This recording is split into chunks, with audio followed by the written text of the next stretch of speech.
Turn around 3 times.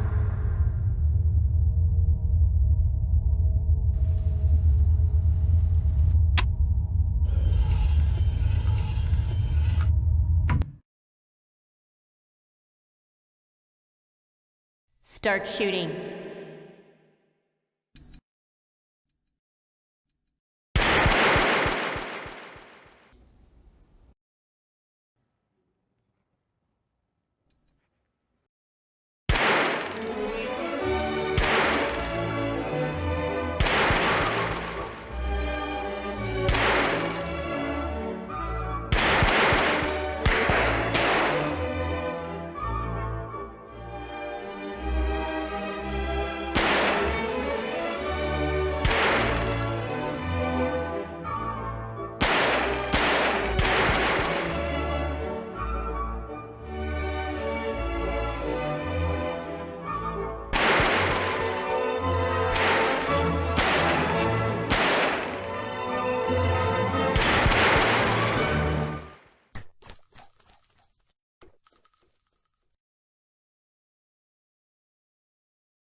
Exclusive black equalizer brightens dark scenes without overexposing bright areas.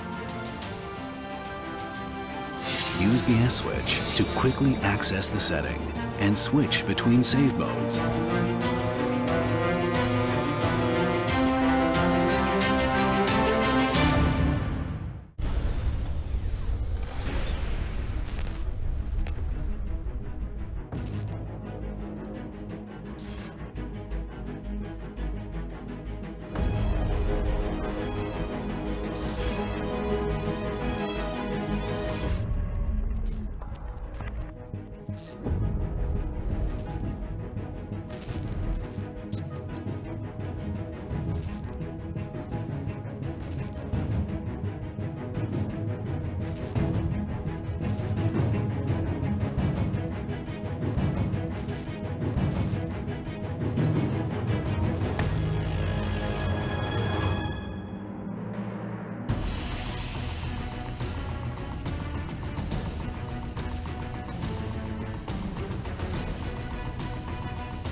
Personalize the way you see everything, and then conquer.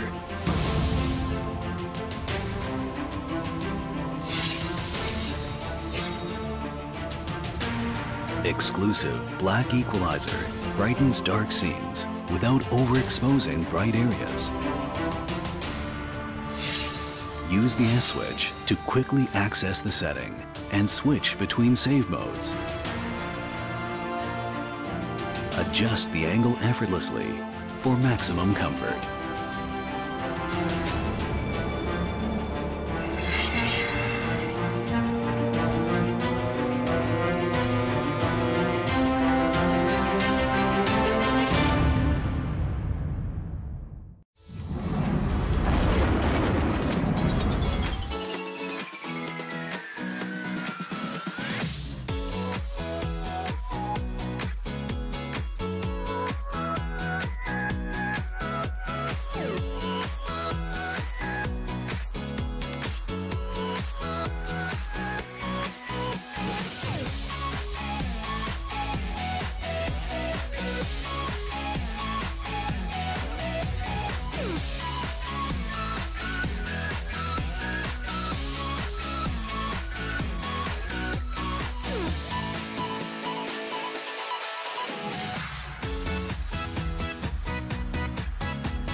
Alright everybody, joining us on our various social media with the Day 2 live stream of the ESL India Premiership 2017 winter season now.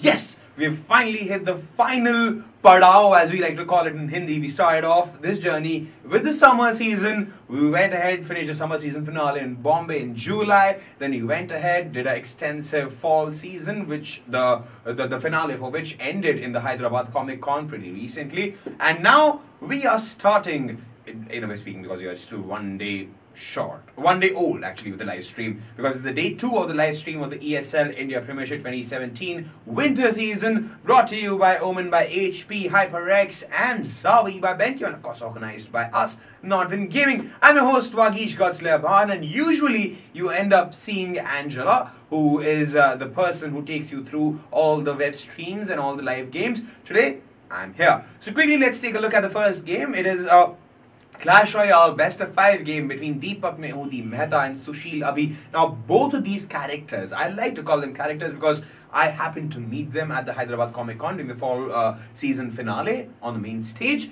and they are characters in their own right. In fact, I personally believe every Clash Royale player is a character in itself. They have their own personality traits. Like Mrinmoy is the guy who will be like the silent, composed guy, vindictive in his nature. When he only just talks, he's not vindictive. He's a very lovely chap. Whereas Sushil Abhi is a guy who's like gets overpowered usually on stage, but he's got some crazy decks. Deepak Mehu Mehta is, I personally would like to call him the style icon of the Clash Royale community. So if you Clash Royale fans are watching this, watch out for Deepak Mehu Mehta's next hairdo. But for now, let's quickly take a look at the incoming game, which is the Deepak Mehu Mehta versus Sushil Abhi Clash Royale best of 5.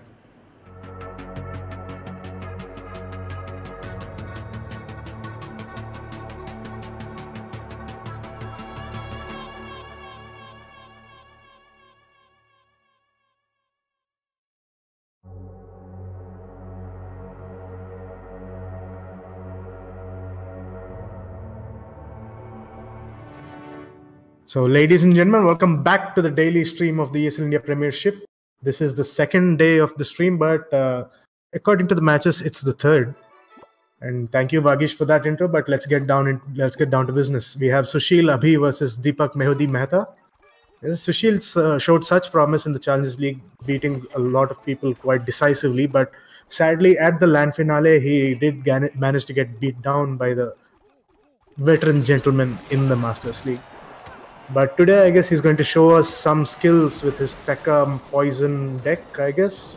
Graveyard Poison with a P.E.K.K.A defense against Sushil's own Minor Poison deck. The Minor Poison deck has been very, very successful at the LAN finale in Hyderabad, the fall season finale. And looks like Abhi is banking on it being even more successful now, which is not quite a far-fetched objective if you ask me. Mehudi, however, is still insistent on using the Graveyard Poison deck, which also was quite successful, but whenever it went up against the Minor Poison deck, it just softly fizzled out, I guess. I mean, both decks, if you look at them, they're practically the same. They have a poison with a tank or a poison with a tanky spell that gives you even more skeletons to do damage to the tower, which is exactly what is happening now. Abhi had to use his poison defensively so that the skeletons die before reaching the tower, but that didn't work out too well for him. However, on the push on the left, that is something new. He has managed to bring down the tower's HP to 1000. Wow. And the bandit actually makes it to the tower and gives it a couple of more blows. That's pretty decent. So a minute left. We are entering into the last minute, which is the double elixir time. And my production just told me that I'm sitting too far away from the microphone. Okay. So yeah. Abhi just has to out-rotate Mehu at this point, which is easy for him because Mehu has that expensive 7 elixir P.E.K.K.A. and decided to sacrifice his tower on the left just to let the P.E.K.K.A. go forward. But Abhi has this ace up his sleeve known as the Inferno Dragon, which just brought down the P.E.K.K.A. almost instantly. So that sacrifice of a tower just went to waste. Like, he didn't get as much return out of it as he would have hoped. An aggressive poison there without a miner to distract the tower or any other units coming after it. Value Rock right there completely destroys the pack of goblins down there and also damages the mine. But 7 seconds left. I don't think Mehu has enough time. What do you mean I don't think? He does not have enough time to do anything. Loses this match with a 1 tower deficit.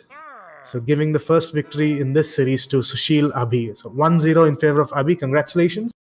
And let's see if we can jump into the next game immediately. And then 5, 4, 3, 2, 1. I hope you guys heard that. And yes, we did. Jumping into the second game immediately. Mehu versus Abhi. Abhi right now, Sushil, Abhi, I don't know what to call him. He has a lead of 1 match in this series. So both the players are just waiting each other out. 20 seconds into the game, we see the first card being played by Abhi, which is a set of bats.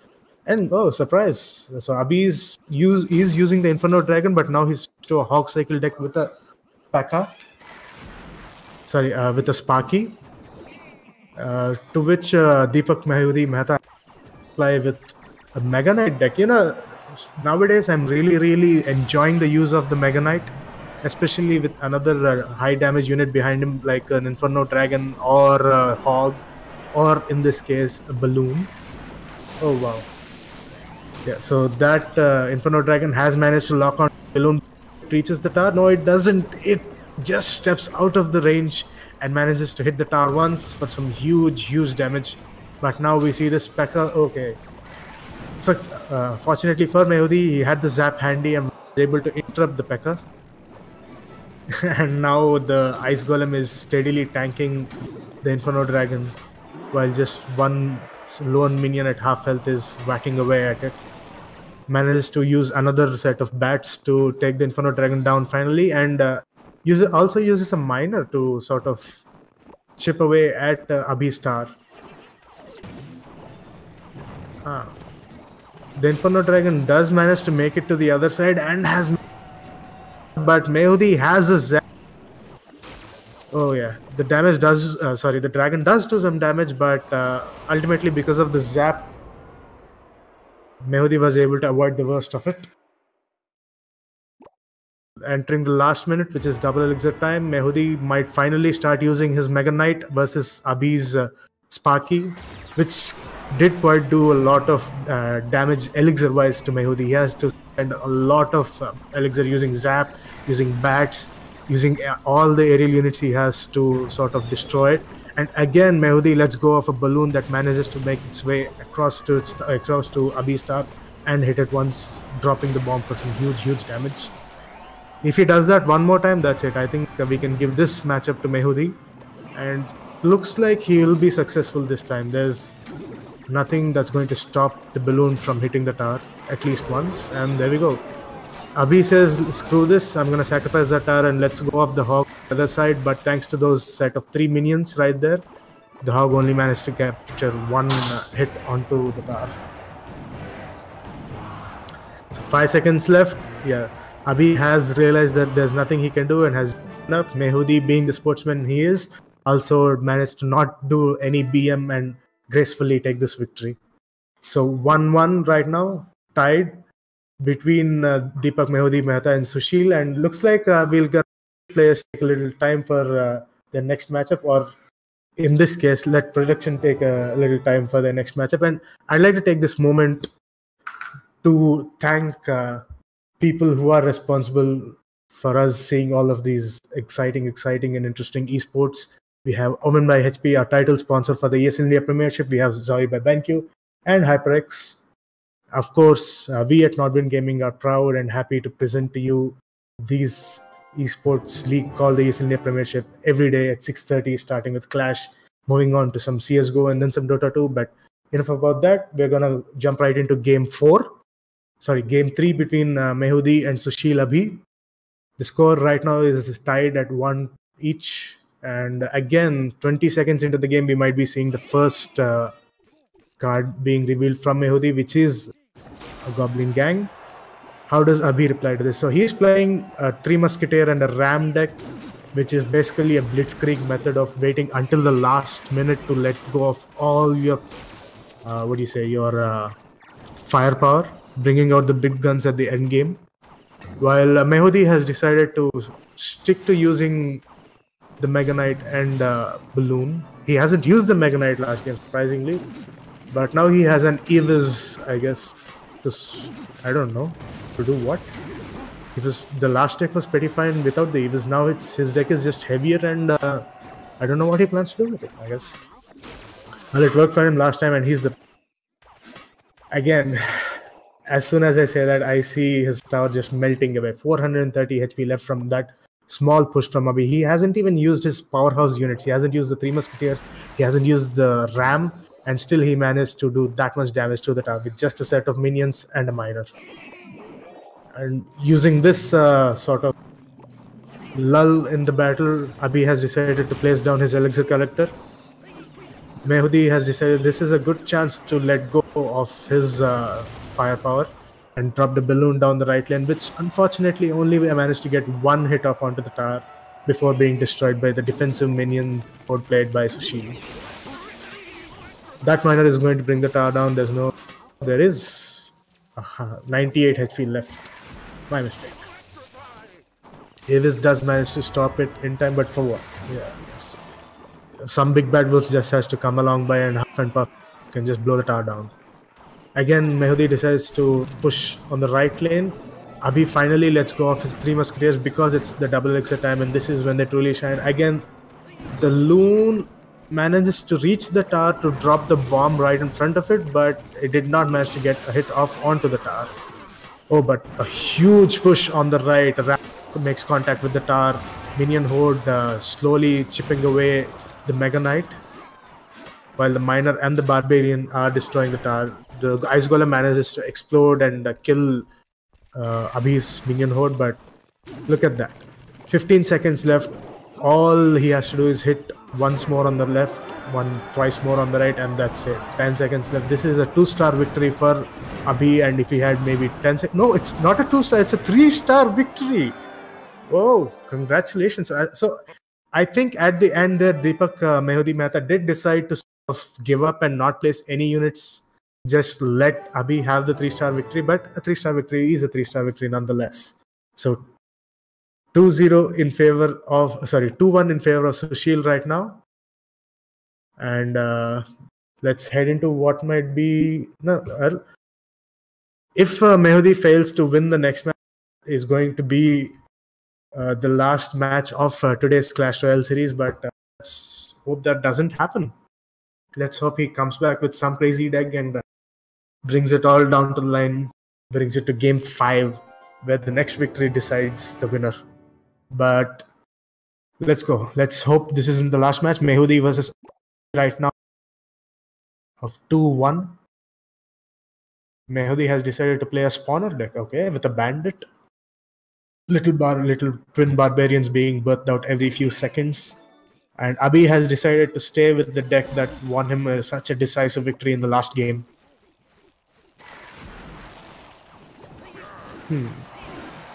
30 seconds in, looks like both players are just testing each other out, feeling each other out, which sort of meta deck that they're using. Mehu has learned his lesson, put a fireball into his deck, thinking Abhi is going to use his musketeers again, and he is right in doing so. Lucky for him. But we'll have to see if his crossbow finds its true target or not. That bandit might reach the tower. It does. Tanks the tower quite a bit so that the barbarian will finally reach it. Mehu places his first crossbow down, which immediately targets the ram that Abhi has placed to distract it. Will the ram make contact? Yes, it does. That crossbow is done for, ladies and gentlemen. It's not going to do much damage to the towers. I wouldn't know if that is a way. I guess it is a way. She has to use both a crossbow and an Avis to counter just a 4 elixir ram coming out from Abhi. Abhi is on the losing side right now. I mean, he does have 2 elixir characters down, and it's only 25 seconds until double elixir, and he's going to get a huge boost that once that last minute hits. But right now, looking at things, his star is at 1256 HP. Not such a good thing for him. But blunder coming out from Mehu.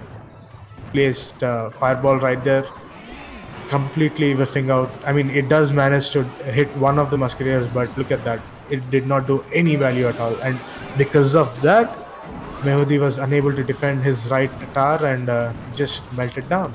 And look at this, 4 minions hitting the tower on the left. Mehu giving out the crying emo. Looks like he's given up once again, ladies and gentlemen. Bleeding elixir and not doing anything about it. I guess he's given up. And there you have it, another 3-crown victory for Abhi. Congratulations, he's our winner for today. Right? 3-1 against Deepak Mehu Mehta. So looks like finally Sushil is showing that okay, she sells seashells by the seashore. I can do this. I know English. It's just these guys' names are confusing a little. So Sushil manages to clinch victory from the veteran Deepak Mehu Mehta. Congratulations to him. But guys, keep this has been a fun casting for you. My name is Super Manoj Gola, and right now I'm gonna go hand you guys over back to Vagish for today, and he's gonna lead you guys on tell you guys what's gonna happen later on the stream today. So stay tuned. We have CS:GO, we have Dota, we have the lovely folks from So Strong and AFK casting for us. So bye bye. Stay tuned.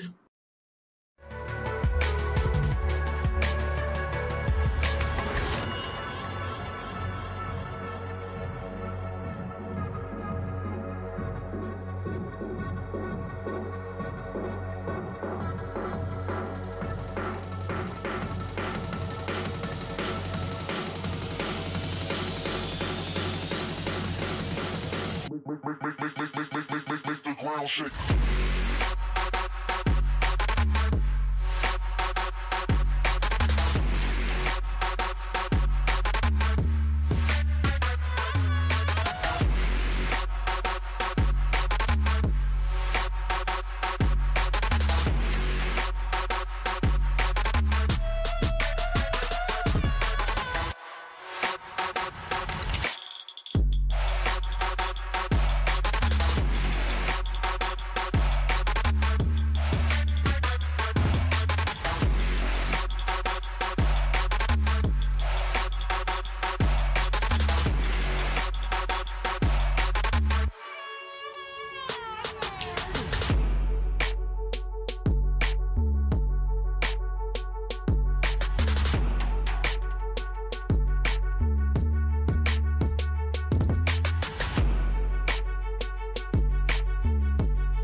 Well, it most certainly seems like Sushil Abhi is on a roll from the word go when it comes to the winter season of the ESL India Premiership. Now, Deepak Mehu the Mehta, let me give you a brief lowdown here. Let's pull you back slightly towards the summer season. Now, Deepak Mehu the Mehta was one of the strong contenders in the Masters League, and he was one of the most sought after players in the Clash Royale community, also in the Masters League itself during the ESL. Now, it so turns out that throughout, like as and when the time passed through the ESL India Premiership, there have been newer players, newer characters, like I said earlier, who have been emerging, finding decks which could counter such stalwarts and behemoths like Deepak Mehu the Mehta. And today, the same thing happened. The only retaliation shown by Deepak Mehu the Mehta went all in vain when Sushil Abhi clarified this doubt that, hey, I'm here just to win, and I'm here only to win. 3-1 the scoreline in favour of Sushil Abhi sets the deal in his favour. We will be taking a quick break here. When we come back with more games. Don't go anywhere. We'll be right back.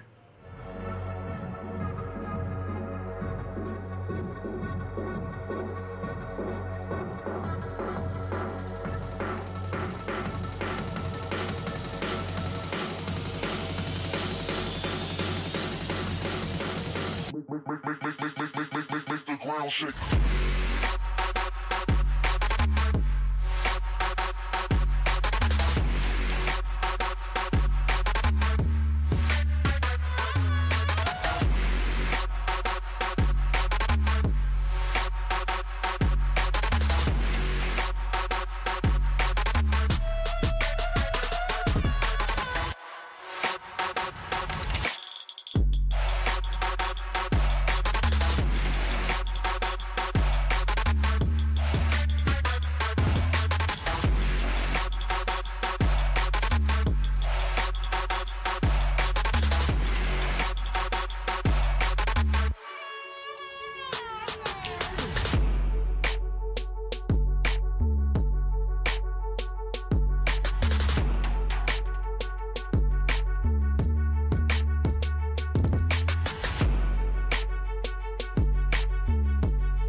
Welcome back everybody to the ESL India Premiership 2017 winter season now, brought to you by Omen by HP, HyperX and Zavi by BenQ, and of course organized by Northern Gaming. I'm your host Wagish Godslayer Bhan, and this is it. This is the final step, the final big season here in the Indian subcontinent when it comes to the ESL India Premiership 2017. Now the winter season will happen at the NSIC grounds when the Comic Con happens in December in Delhi.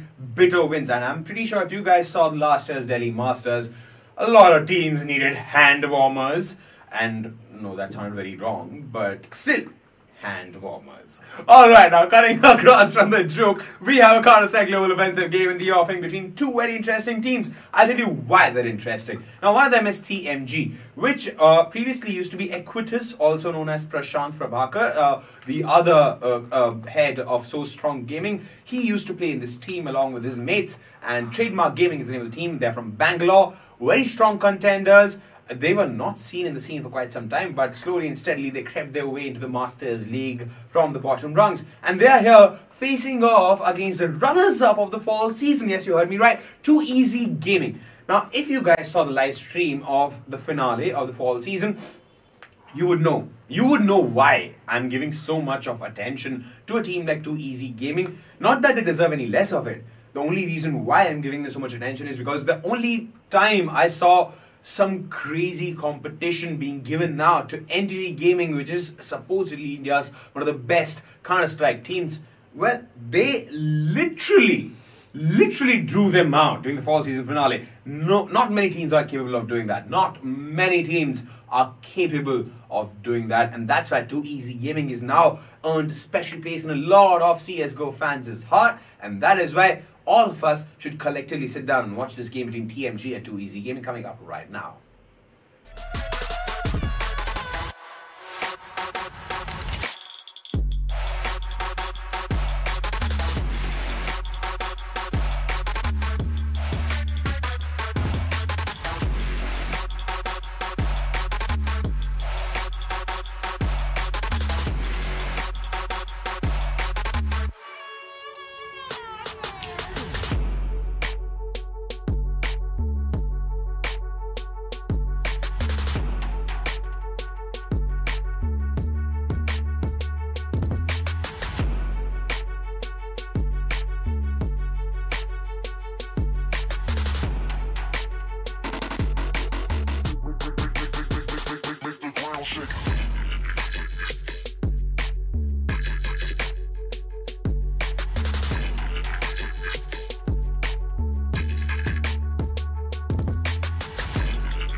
Make the ground shake.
shake.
Make the ground shake.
All right, ladies and gentlemen, welcome one and all to a Monday morning stream, a Monday morning game.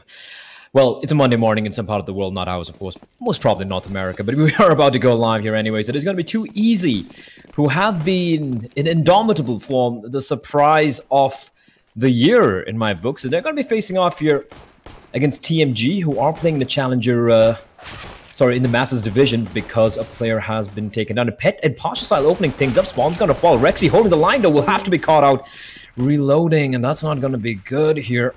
A fast out-of-take coming in. Shinchan does reply by Pokey, trying to cover for his teammate. He's got to take the fight here. And Tito pushing in. He's going to get taken away from this. Pasha dancing around the dance macabre. And it's going to be all on Shinchan. He's left in a 1v2. He's got the bomb down in front of him. He's got a kid as well to spot to get the defuse. If it does come down to it, he's going to spot out Moon. But doesn't really need to take the fight. And Pasha is going to be caught out. Beautiful tap from Shinchan. And now it's a 1v1. Moon tapping away Shinchan. There's no need to take that fight, but he commits to it. And Moon will punish him for that. And that is going to be the round going the way of TMG. A fast take. Good shots coming in the end from Shinchan, picking up a triple kill, but an unnecessary duel coming out in the end against Moon. Not too sure why he had to commit to that fight. He had the bomb down. He could have just played around a little bit more, but getting a little bit too overeager would be the right word here. And that's going to be a force buy coming out from Too Easy. CZs, Deagles.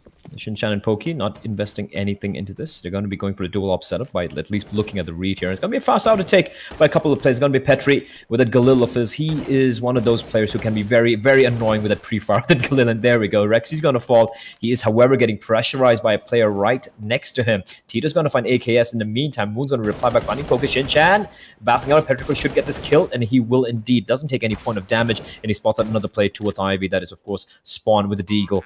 And Tito floating around with the Macton, which he did pick up off the body of AKS, or Rux, as I fondly like to call him.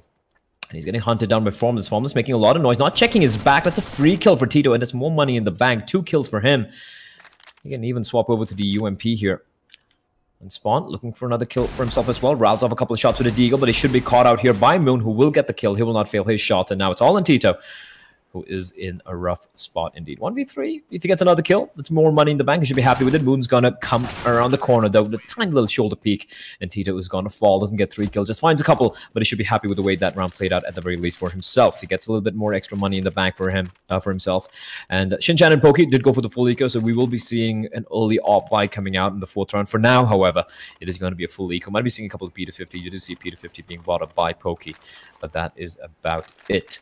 TMG going to be sticking with the dual Mac 10s, the Ump in the hands of Moon, and the AK and the Galil for Pasha and Petri. Both the players playing with stand-ins. Well, the teams, I'm sorry, playing with stand-ins. We have Pokey and Spawn. I don't know if this is the real lineup, though. We don't have Recoil in the team. And Spawn. Haven't seen him in a while. One of the same Spawn, though, from MXB, XMXB, X Dare to Dream. He does get the dink into Ox, who is very low indeed, but he just has a Mac 10. And in the meantime, Shinchan is going to be spotted up by Petrichor. He's going to toss in the nade. That's not going to find anyone. However, Tito on the flank, and Pokey gets a dink into Formless, who will, however, drop him. But the 2 players now waiting towards connected. A Molotov is a very good Molotov. It's going to push them back as Pasha Sahil is going to hold the line. In the meantime, Moon is farming some money. Spots at Rexy as well. Gets both the kills. And now it is all on Tito, who's duking out with AKS, who's at 12 points of health. And Macton in hand. He's going to come pre-fire around the corner. And Tito not able to land the killing blow. Gets taken down. AKS picking up at least 1 frag. That's a little bit of SMG money there. Is he going to stick with the Mac 10? Looks like it by the looks of things, which is pretty viable. He can go for the info plays.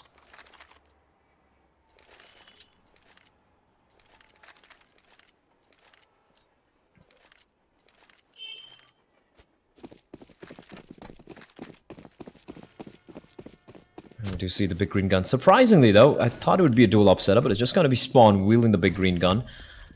I think it was dropped to him by Shinchan, not too sure.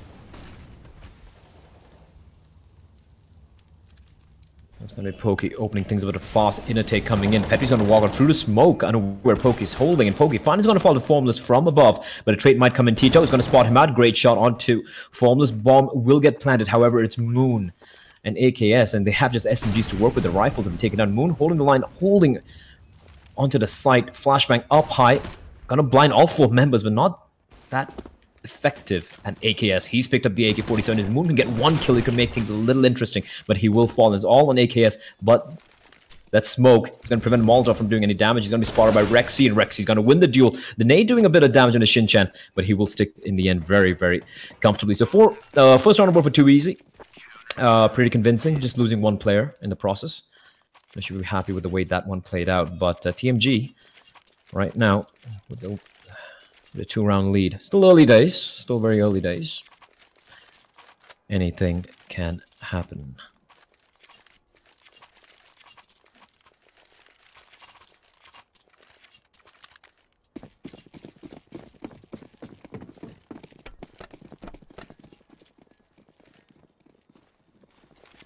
Shin-Chan tossing in a flash early on.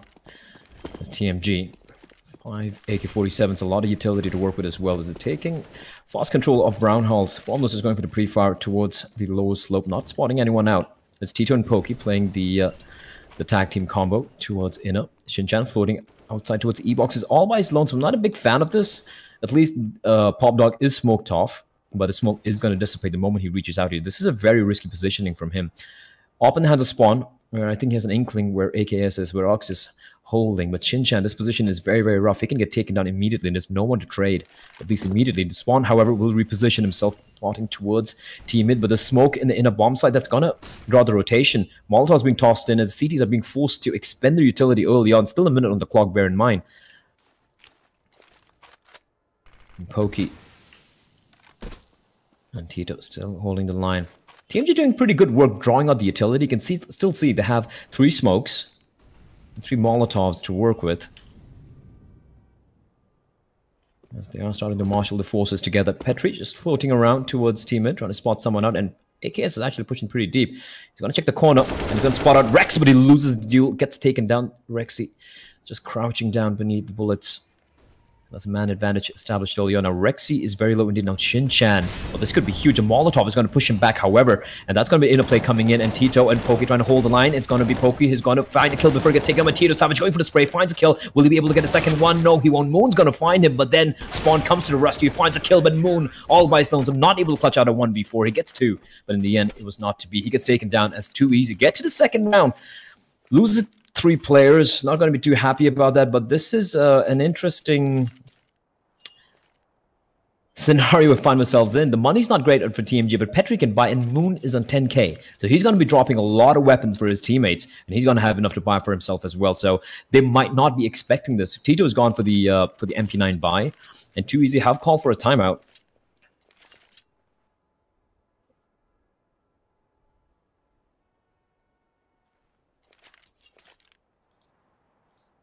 As they decide, try and figure out what they're going to do this round.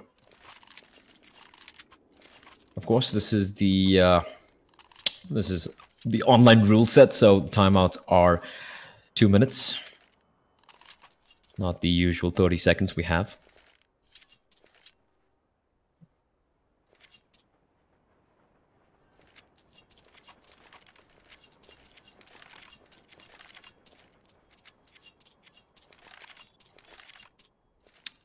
This could... it's just an MP9, so I don't think it's going to be too expensive, but they're expecting TMG to be completely broke. Now, TMG could try and use that to their advantage. Now, they might...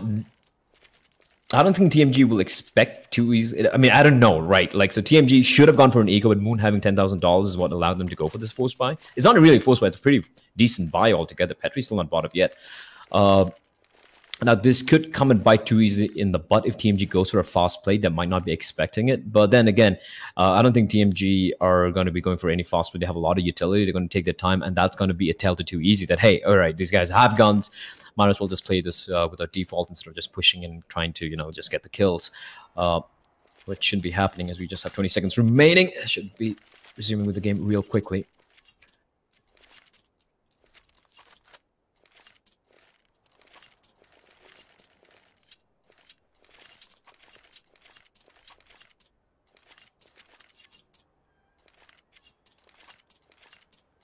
AWP in the hands of Spawn. I'm actually going to check if this is the Spawn. I mean, of course, not Muhammad, Abhi Muhammad. It is Mohit Wakle, the Indian Spawn, as you all like to call him. Pretty well-known player, at least for those of you who've watched Indian CS for a while. He's been around for a long time. He used to play for the Eternal, D2D, the old MXP squad for the longest of times. Dare to Dream, Drag to Death, whatever you want to call the team, the Hell Rangers team, basically. And he used to work very well for the team, but due to personal commitments, he wasn't able to quite do much. And you can see the aggression coming out. Tito with the MP9, he's expecting an eco round or maybe a semi-forcey buy. I don't think they will be expecting this full-fledged rifles and utility in the hands of TMG. TMG haven't really shown their hand quite yet, though. And Tito, he's not looking to aggress out. He's playing this comparatively a little passively. The shoulder peeking out, trying to spot it at someone, trying to bait out a shot and then fall back immediately. He does have a couple of flashbangs to work with. 4 incendiaries in the hands of Too Easy. They haven't been pressurized yet by TMG, who now are going to be using up their smokes and their Molotovs towards Ivy and Rexy at the edge of the smoke. Moon not able to spot at anyone. That nade is going to be a giveaway, though.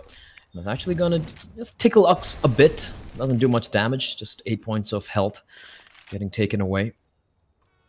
And it's going to be Rexy with a beautifully timed peek. And Ux trying to go for the trade, but Spawn is there for the 1-2 hit combo. And that's going to be 2 men to the good for Too Easy. Ux and Moon not getting anything done. Rexy barely took any damage. He's on 73 points of health. And you see Spawn from above. He's looking to rain down more death and hellfire. And he's not going to find anyone. He's completely blinded. And he's going to just go for a tiny little jump. Spawn does burn Formless, though. Rexy and Pokey are going to strike simultaneously. And that is going to be the round. Pokey sneaking in from behind, getting the kill, and that's going to be the scores tie. Too Easy get a 3 rounds of TMG. They have to go for the eco now. It is a 3rd round loss bonus. They're going to be getting $2,900 next round, so that means they can go for some pistols. Ox is going to go for P250 armor, Kevlar, smoke, and a flashbang. You can see, a little bit of utility being purchased, a couple of smokes, couple of flashes, 3 smokes, in fact, in the number of pistols. So they might be going for an outer take here. Let's try and get the bomb down, very least get a little bit of extra money, but that Molotov and the nade combo Petri is so very low without seeing a single person. Fast play coming out. However, Shinchan is still hugging the wall. They haven't spotted him out yet, and it's still not budging yet, and he's going to get surrounded. Pasha's going to get the kill. Ux finds one. Rexy replying back, and Spawn hasn't switched over to his CZ. In the meantime, Rexy, he is just mowing everyone down, picks up 4 kills, and it's going to be Tito who's going to pick up AKS.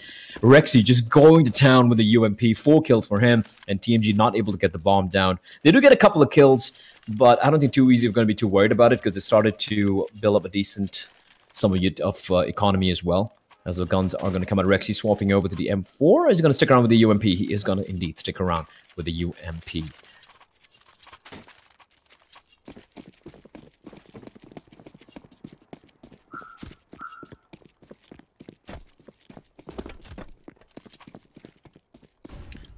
And bear in mind, I mean, this is the 3rd game of the winter season of the ESL India Premiership, and the first game was Too Easy versus Brutality, which Too Easy won pretty convincingly, and then TMG beat Brutality yesterday and Sunday. That was also a pretty one-sided. So Brutality have been having a pretty rough time against teams that they should be beating with one hand tied behind their backs. So Brutality really having a rough time. And bear in mind, they got taken down by Too Easy as well on LAN. Bear in mind, in the fall season finals in Hyderabad. And now TMG and Too Easy, both with a 1-0 score in the league. Spawn. It's all about timing. Formless and Petri. Petri's peeking out, trying to get the opening pick. He's not able to spot anyone out though. And Shinchan, it's going to be Petri, finds Rexy though, and he should be floating back here. Still holding a tight angle, looking for someone else to peek out from Z. Pasha Style walking out towards Pop Dog, and it's going to be Spawn getting highly pressurized. Shinchan still holding. He can't budget, and AKS, look at the real estate they've got. They're pushing in from all 1.6, and they're trapped. Shinchan is trapped in the site, and he's in a very rough spot indeed. He's going to get surrounded, but he's going to get the kill into Petri. He's going to find another one, gets another kill. That is huge from him, but Moon's finally going to take him down. But Spawn is very much still alive, playing towards all hell. And AKS internally bleeding on 10 HP, and he is getting hunted from behind. Pokey making a lot of noise walking up, but he's in 3 points of health as well. Ux will be protected by the train. A lot of work to be done by Tito, who's going to be coming out from Pop Dog. Spawn still around, still floating around. CZ in hand. And it's going to be Pokey, who's going to sneak out and finds Pasha Sahil. 2 more to find. And it's going to come down to Moon, who's got to do the brunt of the heavy lifting. He's got... It's right next to AKS. AKS going to fall. Moon goes for the spray. Finds one. They know exactly where he is. He's going to make his way up towards Heaven. He's out in the open. Finds one more. And he spots on another player. Pokey. He's going to clutch it out in 3 points of health. Picks up a crucial double kill. And it's going to be too easy stringing 5 rounds together. No. Oh Christ. Okay. I thought the bomb going to explode there. 5-3. I don't have sound. In case you guys are wondering why I had a weird brain fart moment there. I don't have any sound because my speakers or my sound drive isn't working on my observing machine. But 5-3 for Too Easy, and TMG are gonna be... They get the bomb down, they get 5th round loss bonus, so that's there. That's something to work with. They have guns and weaponry, but apart from the pistol round, again, the pistol round came down to Shinchan overextending and taking, you know, taking a final fight which you really didn't have to go for. And then they won the 2 anti-ecos, but they have been looking a little lackluster on their buy rounds, especially against the buy rounds from Too Easy. And Spawn playing from Z. Shinchan is going to boost himself up to on top of Toll Booth. Again, the 2-1 wombo combo in the in a bomb side Pokey and Tito. I like this setup though. They've shifted up. They've in the past 5 buy rounds we've seen. I think we've seen like 2 or 3 variations so far in the way they're holding it in a bomb side. Spawn's going to get the opening pick from Connector. As AKS and Moon trying to make the way up. The nade is going to take, well, doesn't do too much of damage. I should be pretty happy with the way that one played out. Still holding the line. Rexy just going to relinquish control of Ivy. Going to be falling back towards over 1.6. As Shinchan and Spawn still holding towards Connector. And you can see this re-aggress coming out between Pokey and Rexy. This is lovely. This is lovely. Mid-round aggression coming out. Now Moon's left all by his lonesome to hold his angle. The 2 players looking in his general direction as they are gathering up for an inner hit. Or maybe not. No, they're going to be falling back down. Pasha Sahil probably having second thoughts as the bomb is making its way towards inner. Moon's going to try. If you're going to fake something, now's the time to go for it. And it's going to be AKS trying to sell the fake, but it's going to be an auto play coming out, and the Molotov is perfect. The timing is good. At Pasha Sahil, he's going to make his way out. The Molotov's going to come in. This fake might work out, but no, Pokey is going to burn Formless alive. They got to pick up the bomb. Moon's going to find Rex, but Shinchan is ready to throw a spanner in the works. He's going to spot up Pasha Sahil. The bomb is dropped. 5 seconds. There's no time remaining. Ux does get the kill, but there's nothing he can do. All he can do is try to stay alive. Oh, yep, he does survive. Picks up the headshot, and he will carry that AK-47 into the next round, but the round getting destroyed. That last second Molotov, that incendiary from Too Easy, was just perfect, and I loved it. He could have just rotated to the inner bomb side, just, you know, just falling back in. I like the idea TMG had, going for a very late fake towards the inner bomb side, but that one incendiary, burning Formless alive, and then the player on Toll Booth not budging, still holding the line. They did not completely over-rotate, and TMG were not ready for that. They get taken down, and it's going to be Eco City again. AKS does have the AK-47 from the previous round, but by the looks of it, they will be heading for an inner take, and this is a very good read. They're playing it much more passively. The 2 M4s, Tito and Pokey, playing passively right behind the bomb train, on top of oil, on top of the first train. And they have Spawn as well to rotate in the second he is needed. AKS tossing the AK-47 towards Pasha Sahil. The smoke's going to bloom. Tito and Pokey are going to be feeling some pressure. Now, Pokey has a Molotov. He should be tossing that in, and that is going to be tossing. Perfect timing. They're going to be pushing him nonetheless, and he's going to spray them down. He actually burns the player alive, although he does get taken under process. And AKS, he's going to peek out wide. Tito just needs a bullet, and he's going to find the kill, but they should be able to get the bomb done. And pretty much mission accomplished. As Petri, in the meantime, hello there, finds one more kill. He knows where Tito is. He's going to get another one, and he makes his escape. And it's all of a sudden, it's down on Spawn in a 1v2. He's got to seize that out. He's got a lot of utility. He's got everything to work with. Flashbang's going to go up high, but he's not going to even turn away from it. He's going to push up. He knows where Petri is. Spots him out. CZ in hand. Switching over to the AWP. Petri's head's going to be spotted out. He's going to miss the fast shot, the flick shot. Petri teasing him, and Moon is going to come around the corner. Oh, doesn't get taken down. Moon instead will win the deal with the CZ. Survives on 4 HP as well.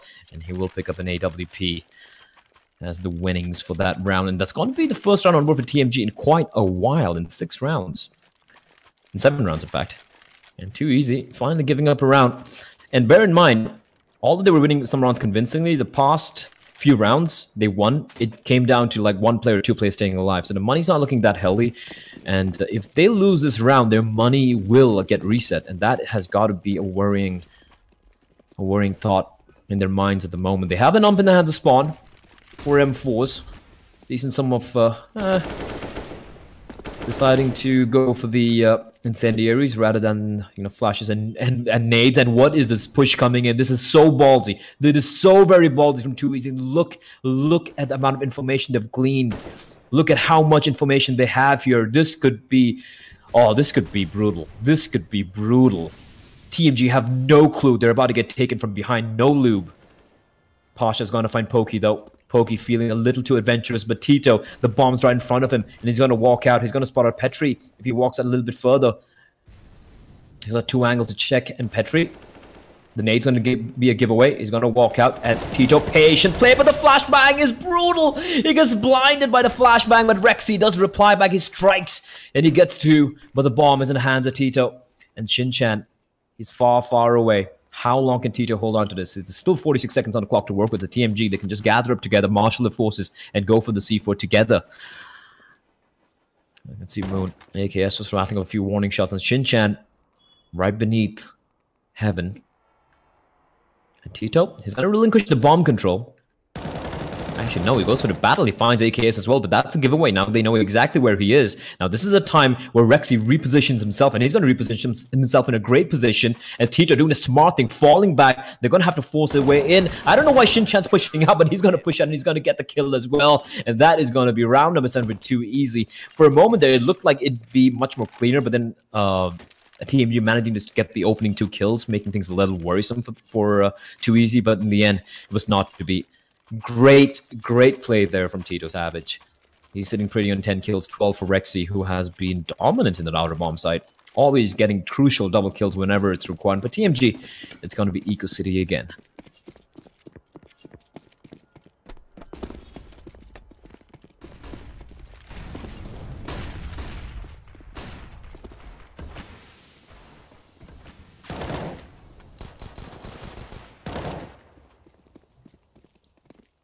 As we see, Shinchan, they're having a blaster, just destroying everyone. AKS, sole guy remaining left. P250, nice think, gets a kill. 3 more to find. Looks highly unlikely he'll be able to make his escape, and that nade taking a chunk out of Hux. It's gonna be 8 rounds to Too Easy. TMG would get another buy. It's gonna be a little shallow buy here. Moon will have to decide whether to go for the Galil and armor. So it's gonna go for the UMP. Taking one for his team. Going for the utility buy. Petri debating the op or not. To op or not. Wait. Alright. He's gone for the op buy. For a second there, the op came out, but it was still showing $5,000 in his bank account. That was weird. Nice flashbang. And he's got to get his opening pick. Expensive investment, and he's got nothing remaining in the bank. Just $250, I believe. No, actually just $50. He's trying to spot someone out. He's got a flashbang. A tiny sliver, a tiny window of opportunity, but no one is showing themselves. Shinchan.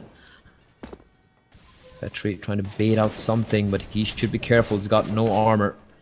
And yes, aim punch, unarmored aim punch has been reduced substantially, but that M4 can shred him into pieces. Ux walking out through the smoke like a man, like a man's man. Gets a kill in the spawn. Pasha style strikes real quickly. Ux spots out Pokey jumping down from above, and Tito is going to be left wondering what the hell just happened. Everyone falling into out of bomb set with no kills coming in with Too Easy. That defense just crumbled like a very flimsy pack of cards. And Tito is just going to be waiting around, just trying to hold on to this AWP of his. They will be reset. That's $1,400 for everyone. Tito, if you can save this op, that'll be huge. Shinchan will just have $1,450. Rexy is going to be sitting on $2,600 alongside Pokey. Spawn will have $5,600. So Spawn can buy for himself. Pokey can go for an ump, armor, maybe smoke, perhaps. But Rexy and Shinchan are broke. They're broke. They're really, really, really... Shinchan is really completely broke. Rexy and Poki can actually go for some buys. Tito can actually drop an towards Shinchan if he wishes to. So a buy is possible. But they could just save and try and get their 9 rounds here. Because it is the penultimate round of the first half. There's 2 more rounds remaining. Might as well go the safe route. No, never mind. They're going to go for the force buy. So he's going to be seeing an M4, 2 arms, the AWP, and of course the CZ in the hands of Rexy, who has donated, I think, the gun over to Shinchan. Or was it Poki? I forget. Anyways, CZ and the AWP in the hands of Spawn. Formless is pushing really deep. Nice kill, but he's getting pincered, and Spawn misses a sitter. Shinchan sneaking in from behind, and he should get this kill. Almost fluffs it. He does finally manage to recover in the end. And what is Poki in the smoke? He's walked in. What is going on? He's picked up an AK-47 as well, an M4 as well. And Ox probably wondering what the hell is going on. Shinchan looking completely oblivious to the fact that someone actually pushed out from Ivy. The comms were all over the place, but the bomb is again in the hands of Poki. He's going to run up. He's going to put the C4. He's like, oh, hide there. And it's going to come down to Petrichor. He's got to opt out. He's got a great read here. Spots at Poki. Takes a shot. Somehow does not land. Flashbang. And Ox is there to help his teammate out. It's Rexy. He's got a great flanking in. Poki's falling back. This is a great trap being set, but the flashbang is going to be a giveaway. The flashbang is going to pop. Ox is going to turn around in time, but he gets taken down. Petri with a quick kill. Now it's a 1v1 Rexy versus Petrichor. And Petrichor's going to hit some nasty shot here. Malta's going to come in. Malta's and both the players. They have absolutely no utility remaining. Rexy, CZ. 12 bullets in the clip. Trying to bait out a shot from Petri. He's going to miss a shot. He's going to peek out on the corner. Misses another one. Petri's getting hunted down here. Rexy going for the fight. He's going to go for the spray. And he's going to win the duel. Balls to the wall from this man. And that is going to be round number 9. Too easy with the force buy, which somehow works out for them. Oh my word. TMG, second round that the C4 was dropped. Over near T mid, and it cost them the round. That's got to be heartbreaking. That's got to be heartbreaking. This could easily have been 8-6 or even a 7-all scoreline right now. Apart from some very fundamental mistakes being made by both TMG primarily. And this is some rough stuff here. Rexy, all by his lonesome, aggressing towards Brown Halls, where he's not going to spot anyone out. Pashasal making a lot of noise towards Pop Dog, just dropping and then climbing back up. In the meantime, it's going to be Moon and Ox once again working towards Ivy. By the looks of it, it's their bread and butter. Pashasal coming out from Pop Dog, Formless and Petri. And Formless has been quiet this entire game. Moon, on the other hand, you don't see him actually go big that much. And Formless, he gets the kill, he gets a trade, but look at the damage. Nice ding coming in from Tito. So although there is no man advantage for either team, too easy to have the health advantage. Formless internally bleeding.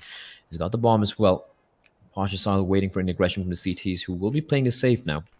We have Poki playing from all hell. Playing back-to-back. Shinchan on sandwich with that UMP.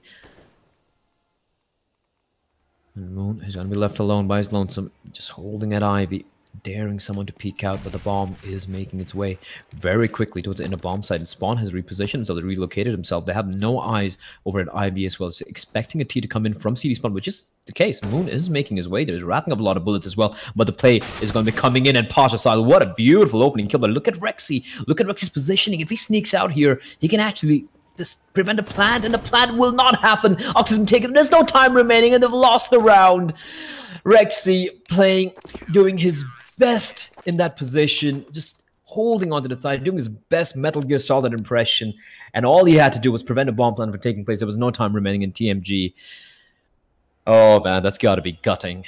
10 rounds are too easy as you go into the T side here. 5 rounds though on the T side for TMG, that's not shabby at all, especially on a map like Train. They can do some work.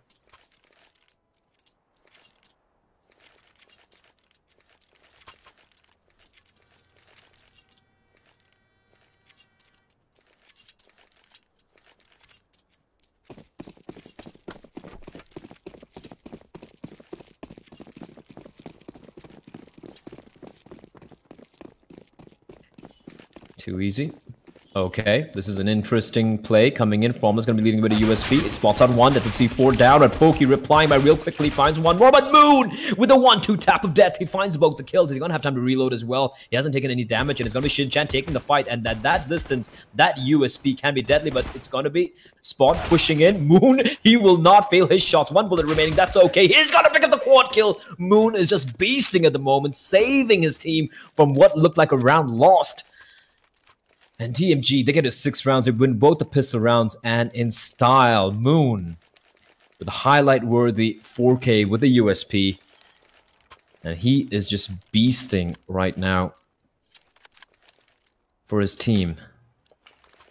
21 kills for Moon. That's ridiculous. Look at everyone else. Ux, Petri, and Pasha Sahil are on 9 frags apiece. Formless and 2. None of them are in double digits. And there's Moon on 21 kills. He's got the highest number of kills in the entire server.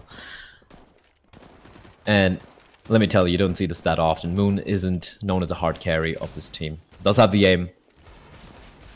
But he's having a blast here. The nade's going to sail in, and that's not going to do too much damage. Shin-Chan surviving on 70 HP. Shouldn't be too worried about it. So rattling off shots through the smoke, hoping to get lucky.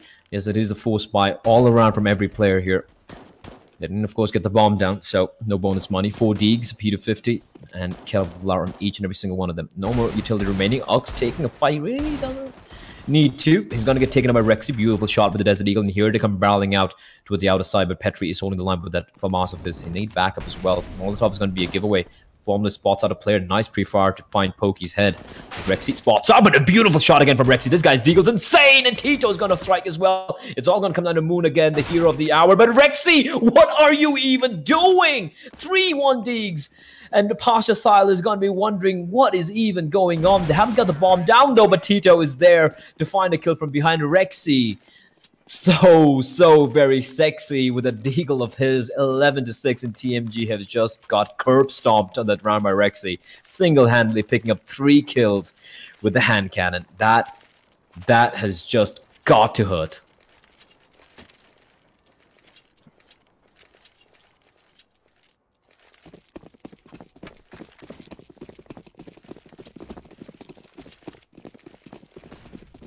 Just gutting stuff.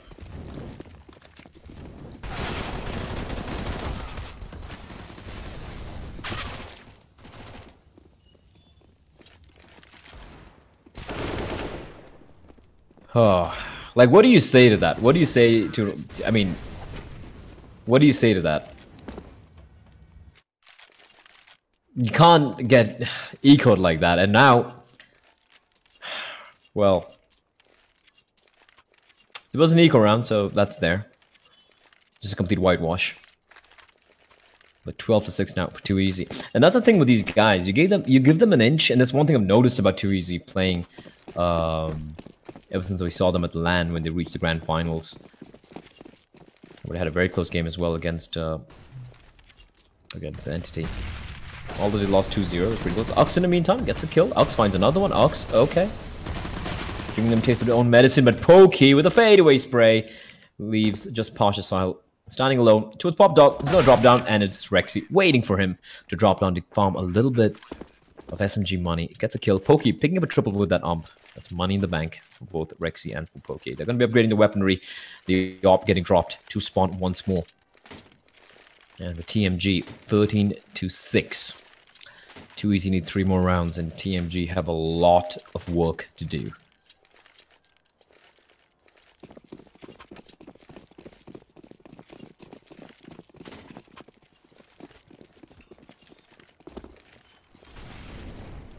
Spawn.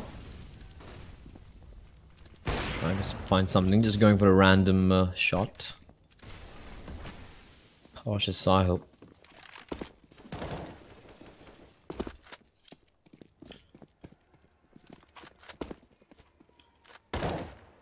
Let's count the AWP. One of the younger players in the scene. Here they come charging out in the flashbang, and Formless he's let 2 of them through.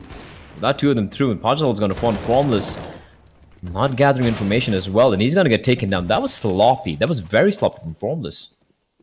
Either go for the spray, go for the battle, or at least call it out for a team. I don't think he knew that 2 players had crossed on over. That's a very sloppy hold from Formless, and now Petri is trying to do whatever he can He's got an incendiary, going to be tossed into the bomb train, making his way from above.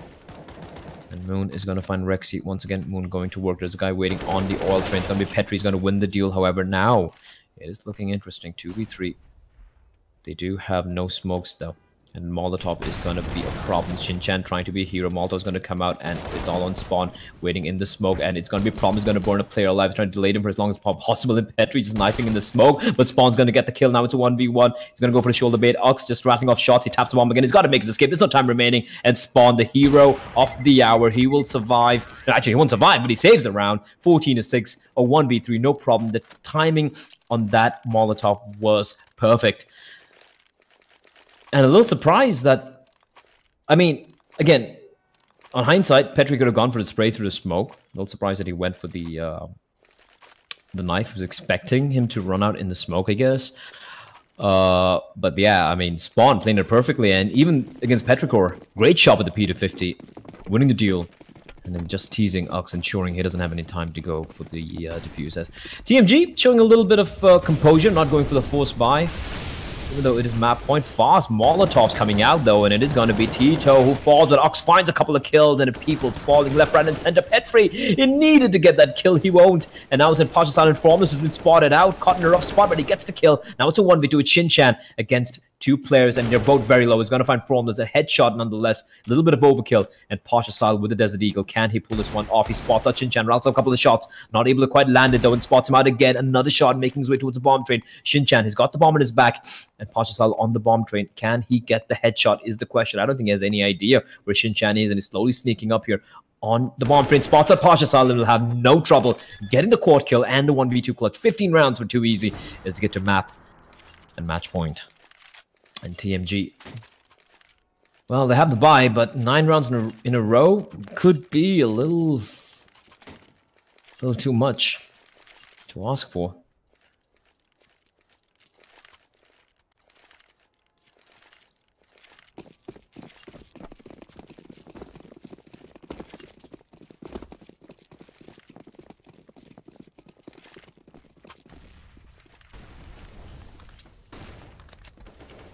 Gotta say though, Moon has been on point this entire game, but unfortunately the rest of the team looking very shaky. Very, very shaky. You'd expect players like Pasha Sahil and AKS to go off, and From's been having a very rough day as well. Petri, usually the support, and Spawn opening things up. He's going to get an opening kill, gets another one. Oh, that is just horrendous from AKS. He needed to get that shot 10 times, 9 times out of 10. And just like that, it's Pasha on the 1v5. Nothing is going to happen here. I haven't seen pulling this one off, and that is going to be the game, ladies and gentlemen. Too easy. They make it look so bloody easy, don't they? As Pokey, 13 points of health. He doesn't care. 3 kills for him that round as they close it out in a very, very convincing fashion. 21 kills for Rexy, top ranking for his team. And great job from, nice job from Moon as well. Did a great job overall. But in the end, it was not to be. And that is going to be the game, ladies and gentlemen.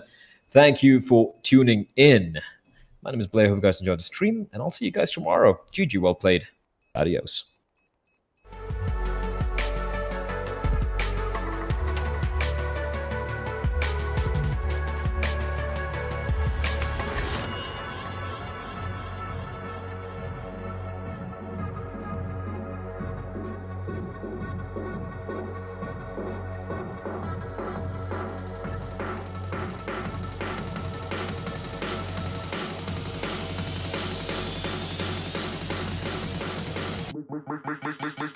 Make the ground shake.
ground shake.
Turns out Too Easy is back again with a bang, and they have managed to defeat with a considerable margin this team called Trademark Gaming from Bengaluru, which at one point was one of the go-to teams when it comes to Counter-Strike Global Offensive, considering Equitas used to play with them once, and they have some really intense names. 16-6 the final scoreline in favor of Too Easy Gaming makes it their game today. We'll be taking a quick break right now. On the other hand, we have more games coming. Don't go anywhere. This is the ESL India Premiership 2017 winter season.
Turn around 3 times.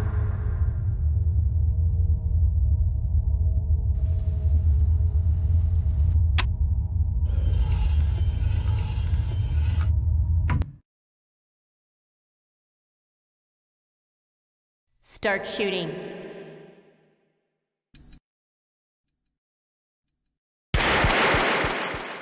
Go live. Alright, welcome back again to the ESL India Premiership 2017 winter season, brought to you by Omen, by HP, HyperX and Abhi by BenQ, and organized by Nodwin Gaming. And I'm your host Vagish Godslep. This is the day 2 of the live stream, and let me tell you, winter is coming. Is that a copyright statement? Because I don't know. Because winter is literally upon us. The winter season of the ESL India Premiership has already begun. It's underway. The phase 1 is already going on. We have, for day 2, we finished a couple of games already. And now, this is the final game of the day 2 live stream of the ESL India Premiership 2017 winter season. Right now, we have a Dota game in the offing between 2 very interesting teams. We have White Shadows having a face-off against Team FLC. So let's quickly take a look at what's going to happen.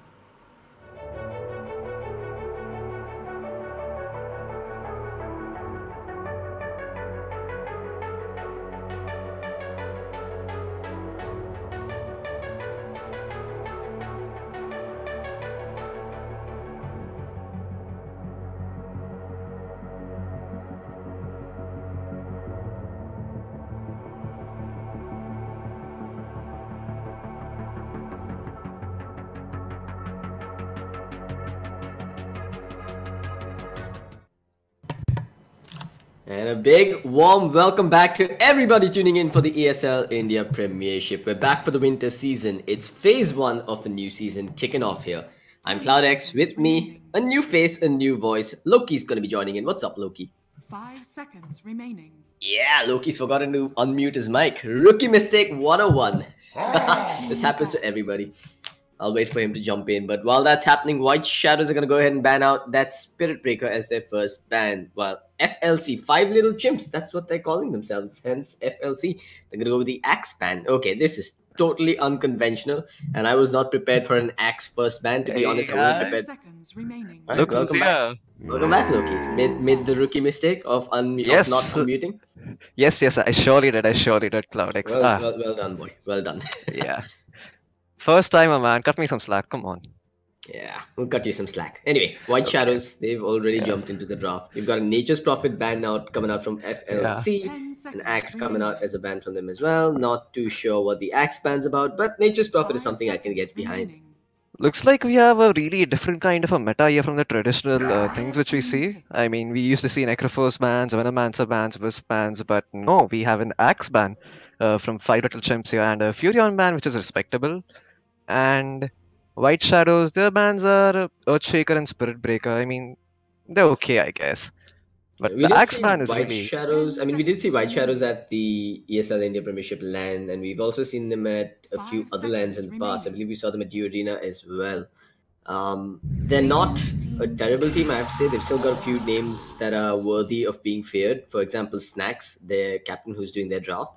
He formerly played for Go Figure, and Go Figure was one of those teams that took a game of Aggressive 5, I believe, at the last LAN season. So they're definitely an experienced team. They have some experience among them, but I don't know, man. They've been one of those teams that's been on the fringes of Indian Dota, never really breaking through to the top. This is their time to shine. Maybe this is the game we'll see them do something cool. Well, meta hasn't changed. The new patch hasn't been released, so Night Stalker will not be ignored, and along with them, we're gonna see a Winter Wyvern coming out. Somewhere in America or Europe, Crit is smiling, looking at this game. Yeah, Crit and that Winter Wyvern pick. Yeah. It's really come back to... It's turned into a meme of sorts at this point. Anyway, Winter Wyvern, we have seen Ice run on the off lane as a cheese strat every now and then. I wouldn't be too surprised if that's what they're going for here. I mean, he isn't too bad against Oracle, to be honest. He does quite fine against... Oh, but Oracle Huskar right off the bat for 5 Little Chimps here. I mean, they seem to be really confident about this. I mean, sure, the Huskar goes really well with the Oracle, but they have 3 whole picks and a whole slew of bans to take care of that. Yeah, I'm in agreement with you. I'm not a fan of this Huskar Oracle opening duo. Usually when you want a Huskar and opponent team, you do it as your last pick. You don't open up with a Huskar and Oracle, let alone in the face of a Winter Wyvern and a Night Stalker, man. I mean, Yeah. Crippling Fear is great versus Huskar. You throw in the mischance upon him and he's basically a sitting duck. You've got the Winter Wyvern to help you deal with the Huskar by instantly locking him down with that Winter's Curse. I don't know if this was such a great idea coming out from FLC. Yeah, we'll just have to wait and see. I mean, maybe White Shadows doesn't give Huskar the respect it deserves, and maybe that's the mind game Five Little Chimps are playing right now. Oh, we just pick Huskar first, they won't respect us, and then they'll get wrecked by it. Yeah, that's it. That's one way of approaching it. But I mean, it is the first game or the first streamed game of the first phase of the new season. So I'm kind of expecting something wacky to come out here. And what better way to start than a Yeah. Huskar Oracle pick? Fun fact, FLC weren't even supposed to be here. It was supposed to be XRG, but unfortunately, due to last minute complications, they have been replaced in the Masters League, is what I've been told. So FLC, they've got an 5 opportunity to seconds make it to the remaining. main stage, and it's their time to shine. Yeah. Fourth I'm ban on sorry, the board. that was so bad. I just said, yeah, like, Fourth ban on the board. White Shadows. What's up their sleeves here? Okay, it's gonna be a Lich ban. Lich. About damn time Lich gets removed from the pool, right? I mean, yeah. I mean, I don't think they really needed to ban Lich, so they already have their position 5 in the Oracle. I mean, I wouldn't really see Oracle as a position 4. Like, I only see Oracle as a hard position 5 for the Huskar. I mean, that's all he's going to be doing. He's going to be 10 roaming around with seconds remaining. boots and Urn of Shadows, never really finishing arcanes or trankles, 5 and seconds they're sitting remaining. behind that Huskar. So maybe, in my opinion, perhaps a wasted ban on Lich, but we'll just have to see. yeah, I kind of agree with you. I mean, you're right. The Oracle would be a 5, and Lich kind of fits into the 5 position role as well. Do you really? I mean, this is when you ask the question: is it worthy of banning out that Lich at all? Because if anything, if White 10 Shadows seconds was intending to remaining. run this as an off-lane Winter Wyvern, I wouldn't be against having a 5 Lich on their own seconds lineup. remaining. One of the best ways to shut down the Huskar is to slow down his early game progression, because he's not one of those heroes that can go and flash farm in the jungle, right? If you shut him down with early EXP leeches, if you basically put a lich in there to harass him out of the lane as well, I think you've got yourself a good game going. But yeah, I think the fact that lich was banned points that White Shadows might be running this as a 5 position Wyvern after all. Could be, could be. They could also, I guess they could have also banned it because they plan to dual lane mid. We've seen time and again, like every single time there's a dual lane mid, there's always a Lich or a Nyx assassin, and maybe they just wanted to have the upper hand in the mid lane, and so they decide to ban the Lich. Yeah, that's a possibility. I am And also not in agreement with this Darkseer pick. neither am I. I just think they picked it for the combination they have with 10 the Winter seconds Wyvern, remaining. Winter's Curse. For what it's worth. I mean, that's the 5 one bit I seconds can agree remaining. actually, because you can have the Winter's Curse and the vacuum working out as a mini black hole of sorts, but usually when you pick up the Darkseer, it's because of the synergy with the Night Stalker in the offlane. Night Stalker comes Yeah. running in, high movement speed, tanky hero, runs into towers with the Iron Shell, scores some kills. Plain and simple, cut and dry. Problem is, there's an Oracle on the side of FLC. And with the Fortune's End, you can, of course, purge off the Iron Shell, not to mention trap a target through the Surge. That's true. I'm not a fan of the Darkseer third pick. Yeah, I don't see any way to justify this either, except for the whole combo thing with the Winter Wyvern. Although, if they do pick up a good follow-up initiator, something that fits in the mid role or in the 1 position maybe, then you could probably justify it. But I mean, Venomancer has been untouched. Although I doubt it's going to be picked up here, they could potentially pair that up with that. So and set up a good poison over with the Vacuum Curse.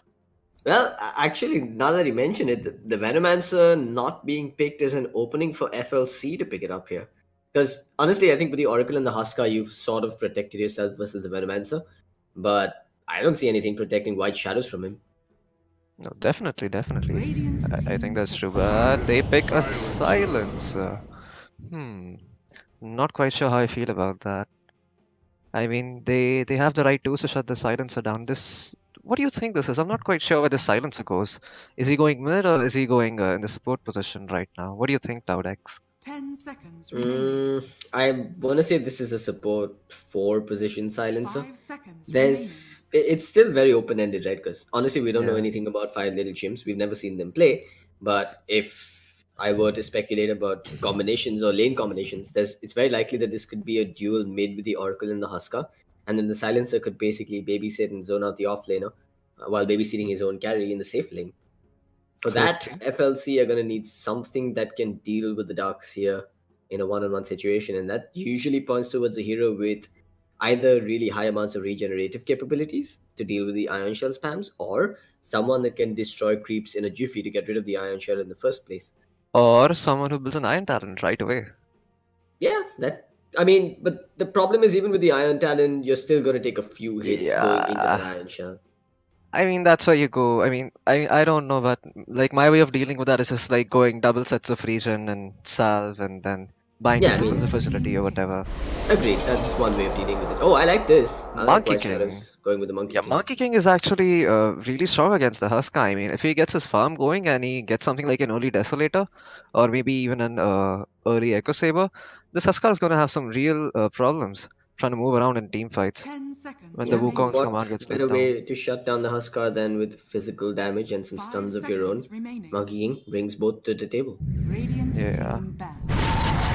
So another thing I want to point out, Five Little Chimps really haven't had any sort of lockdown up until now. The only real lockdown they have right now is the Oracle and maybe the Necrophos. Even then, you can't discount Reaper's Sight to be a lockdown spell because you want to use it to kill people. You don't want to use it to cancel some TPs. I mean, sure, if that TP is going to give you a kill, then why not? But outside of that, they really like disable, and that's something the Monkey King can really exploit because he's a hero that likes to move around and everything. Yeah, I agree with you. So, in fact, it's not just the Monkey King, because the Monkey King, Darkseer, and the Night Stalker are all very mobile heroes, even the Winter Wyvern to a certain extent. The lack of lockdown might come back to hurt Five Little Chimps. But, on the flip side, the Necrophos isn't a bad pick at all. I mean, you've got no Ancient Apparition in the pool, no real way to shut down that Necrophos, no absurd amounts of magic damage either to bring him down in the Ghost Shroud. How do you really deal with him at this point? I mean, if you commit the Crippling Fear Silence on the Necrophos, it's very likely that the Oracle just purges it off. But if they fall behind, though, like I just don't see any way for Five Little Chimps to come back. I mean, if they lose their early game, that's it. They're done. They have. I mean, their last pick is going to decide a lot of it, but I still think like whatever they pick, it's not going to give them the assurance that they're going to get back into the game unless they do something like Immortals and pick an offlane Bounty Hunter. But even then, what's that really worth? Yeah, I'm not sure that's a great idea here. Yeah, if anything, I don't think so either. I'd probably be in favor of something like an LC on the offlane, something that does scale with time. You want to have. I mean, you're right. There's not too many ways for them to take down towers. There's not really any ways for them to come back into the game. Yeah. Problem is if they go with the LC is basically the all-in initiation because they don't really have an initiation either, right? Yeah. But with an LC played as an initiator, you want to build those utility items as opposed to the damage and pick-off based items. And it's even a catch-22. Even then with the LC, they already have an answer in the Winter Wyvern, but I guess you can say that they're going to time it right with their silence and everything, but that's still once in every, 130 seconds. The dual cooldown's a lot shorter than that. You're going to be wanting more duels than just when global silence is up. So, yeah. I mean, even I just don't see what Five Little Chimps can pick here. Draft-wise, I think I already favor Fight Shadows. Yeah, at this point, if I'm in FLC's driver's seat, I'd probably just pick up something like a Clockwork and go all in with the early game basket. There's no point in trying to stretch this game out long. But a Bristleback. Okay. So... I want to backtrack and recant that statement because now looking at FLC's lineups, I'm scared for White Shadows. It's hard enough to bring down a Necrophos. It's significantly harder to bring down a Huskar, and then you pull out something like a Bristleback that just refuses to die as well. All this coupled up with heals coming out from the Oracle and the Necrophos. To hell with the lockdowns, they're just gonna come beating up on towers and wait for White Shadows to jump them before they jump back. It's looking fairly solid for FLC. Yeah, the Bristleback pick really caught me off guard. I wasn't really, but a Phantom Lancer. I mean, decent against the Necrophos and the Silencer and the Huskar as well. So I think it's going to be a race of which carry gets farmed first and which carry finishes his core items first. If PL gets a decent laning stage, I don't see a lot of ways like Five Little Chimps deal with that. They don't have the right heroes to deal with that kind of stuff. I guess the Bristleback and the Necrophos have a fair bit of AoE damage, so maybe they'll be good versus the Lancer. But at the same time, I mean, a diffusal blade carry this game just adds so much value. Fantastic versus the Necrophos, not only for the mana burn, also for the Purge versus the Ghost Shroud. There's also the mana burn on to the Bristleback, which renders him Even basically against the useless. Huskar, Yeah, he's not gonna be able to pop in a Vitality or like just like he's gonna have a hard time moving around once his entire mana pool is drained and he's being purged constantly. So I think both teams have a relatively simple game plan. I think the game plan for FLC is just to get ahead in the laning phase and just dominate the map from there on. Just constantly keep pushing and pressuring all these towers and get all these objectives.